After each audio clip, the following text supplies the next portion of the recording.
guys, welcome to day 8 of Vlogmas. Today we're going to do something a little bit different. We're going to do a different type of Christmas lighting.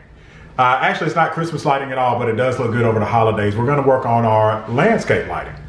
Now, landscape lighting is one of those things where you have a lot of different options. You can do it yourself, you can hire an electrical contractor, or you can go with solar.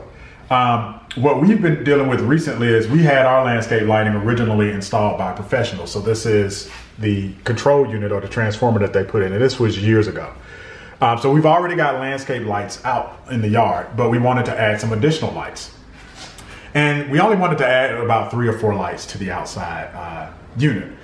Well, we went out, we got a couple of quotes, and quite frankly, the quotes we got were ridiculous.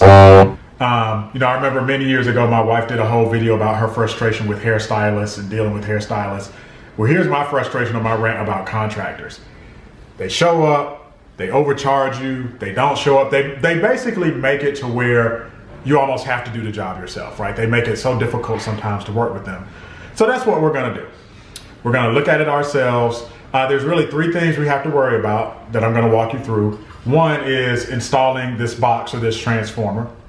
The second piece is the actual wiring that runs through the yard. And the third piece are the actual lights. So I'm gonna walk you through the whole process from start to finish. Okay, so this is the kit or box of lights that I got from Home Depot. You could also get this from Lowe's or even Amazon. This is low voltage. So generally for home applications that aren't commercial, you're gonna use low voltage lighting just for safety purposes. This kit is pretty straightforward. Basically what you get are 4 of these lights. So you get the light itself, and then you get the little stake here. And you basically just screw this into the stake. Our lighting setup outside is already pre-wired. We had a professional company come out and do it. So we're just gonna hook into the existing wire that's out there. And I'll show you guys that setup outside and how you can do it yourself. We have a wire that's outside that already has lights attached to it. It's a low voltage 12 gauge wire, and we're just gonna tap into that wire. We're just gonna take this, right? And you can kind of picture my fingers where the wire is outside, and we're just gonna close this around the wire.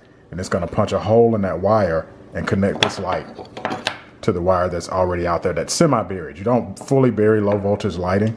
It's only partially, very minimally buried under the pine straw. There are different ways you can do it. A lot of people just use tape. They just strip the wire and just will use like electrical tape and twist the wires around each other and retape it, or can use these kind of traditional connectors. But I'm just gonna use the connectors that came with the system here. So this is our low voltage transformer box. Now again, we had this professionally installed by this company.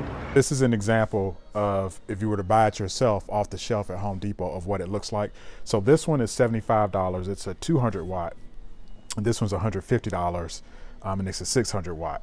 And the wattage you get will inform you in terms of how many lights you can attach to it. And they're really good on the back. They give you the instructions around how many lights this will support, the amount of wattage it will support.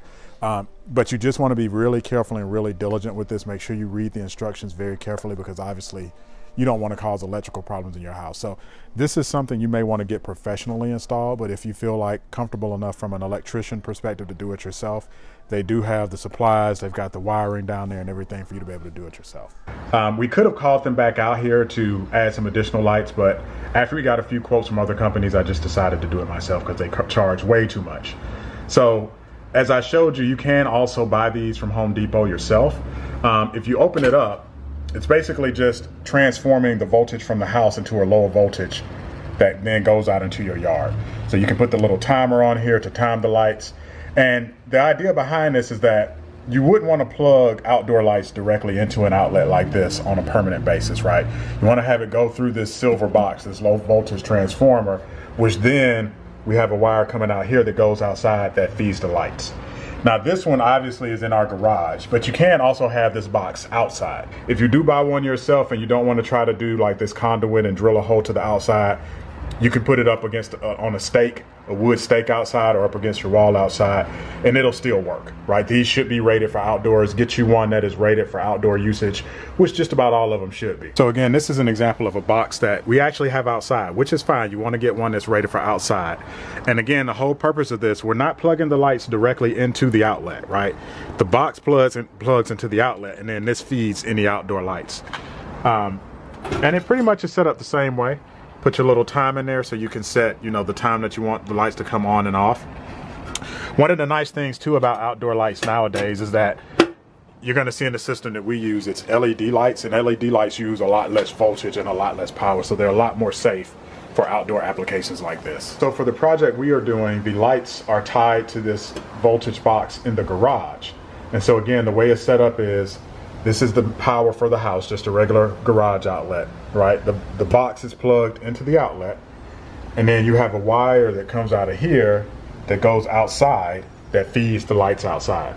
So what first thing we want to do is unplug this, just from a safety perspective, from the power, and then we can go to the front yard and start pulling up some of the lines. What we've done is pulled up the wire. It was semi-buried, so it's a little dirty. So this was already buried by the electrician. So all we should have to do now is take this clip and close it around the wire.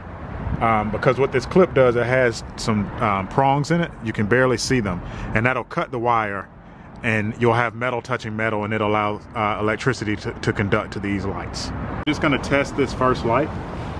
I've semi-buried it. I haven't staked it all the way into the ground yet, and I'm just gonna kind of clean the cord off a little bit here with my gloves, nothing too intricate.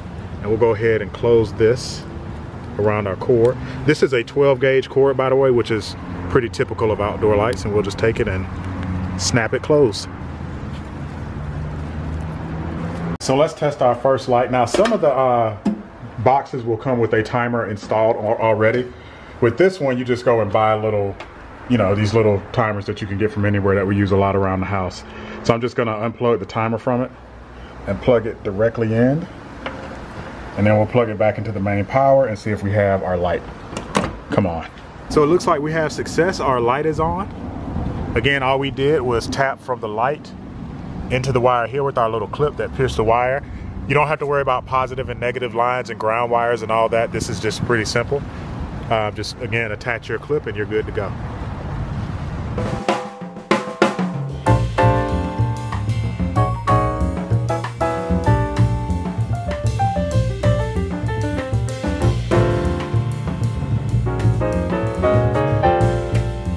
So guys, here are a couple of handy tools you can use when you're trenching or burying your wire. Again, you don't want to go too deep, maybe in 1/2 inch to 1 inch. We've got our edger chopper, so just use this to chop an edge into the ground and bury your wire, or just a traditional shovel.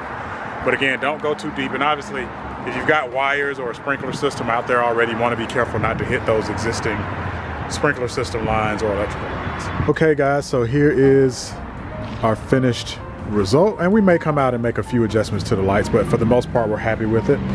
So this is the first light we installed, second, third, and fourth, and then this last light we just moved over. Just to recap, you know, my frustration was with the contractors. This took us about 30 minutes, maybe 45, and the contractor wanted to charge us, the two contractors wanted to charge us about $700.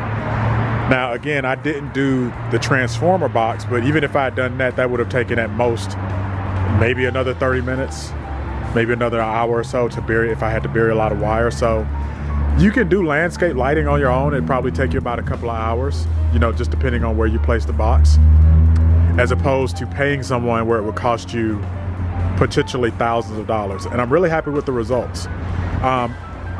We did do some research on solar lights. We consider adding some solar lights, but the reviews we read on all the brands basically said that, you know, it was a hit or miss. A lot of people loved them, but a lot of people hated them also. So a lot of 5-star reviews, but also a lot of 1-star reviews. A lot of people complained that these solar lights, as you would expect, weren't real dependable when it's cloudy or when it rained or in the wintertime. So I think low voltage is the way to go if you've got, it's a good, you know, weekend project if you've got the time and you know, patience to do it.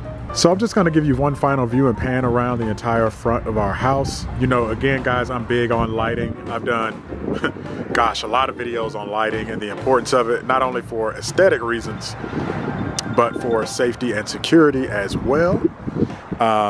We really like the way that this lights up more of the yard and also lights up this tree. You know, the tree's barren right now because it's fall, but it's a really pretty tree in the summertime, so we wanted to highlight that. One of the things the electrical contractor told us that did come over and give us a quote, which we kind of already knew, but if you look up here, right, I've talked about having LED floodlights, and he said those are the types of lights that are the most important from a security perspective.